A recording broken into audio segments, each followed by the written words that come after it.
Hello guys, আপনারা সবাই জেনে গেছেন যে যাদের যাদের ফোনে গুগল ডায়লার আছে তাদের একটু স্টাইলগুলো চেঞ্জ হয়ে গেছে। তো যাদের গুগল ডায়লার আছে তারা যদি এরকম স্টাইলের ইনকামিং কল এলে যাতে এরকম স্টাইলের দেখায়, তো এটা করার জন্য কিভাবে কি করতে হবে তো সেটা আমরা পরের স্টেপে দেখাচ্ছি। তো আমরা গুগল ডায়লার মানে ফোন অ্যাপটা খুলে নেব।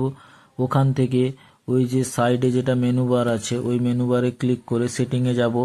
সেটিং থেকে নিচে যে অপশন কলিং কার্ড, এটা সবার ফোনে আসেনি, পরপর মডেলগুলোতে পরপর আসছে। তো আপনাদের যাদের চলে এসছে ওখানে গিয়ে দেখে নেবেন। তো এখান থেকে আমরা অ্যাড করে নেব। অ্যাড করে আমরা যে নাম্বারটা উপরে ওই রকম স্টাইলের কলিং কার্ড করতে যাই তো সেই নাম্বার উপর ক্লিক করার পর আমরা ফটোটা যে কোনো জায়গা থেকে নিতে পারি, গ্যালারি, ক্যামেরা, গুগল ফটো। তো আমি গ্যালারি থেকে এই ছবিটা সিলেক্ট করে নিলাম।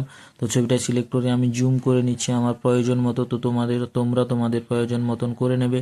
তো এখান থেকে আর একটা অপশান আছে যে রোহিত লেখা আছে, ওই লেখাটাকেও আমি ফন্ট চেঞ্জ করতে পারি। নিচে আবার কালার অপশানও আছে, কালারও চেঞ্জ করতে পারি।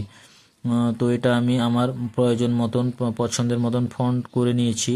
তো রোহিত লিখে নিয়েছি, রোহিতের কালারটাও চেঞ্জ করে নিচ্ছি। তো আমার সাদাটাই ঠিক আছে, তো আমরা সাদা করে নিলাম। তো ওখান থেকে ডান করে নেব। তো ডান করে নেওয়ার পর আমি ব্যাক করে চলে আসব।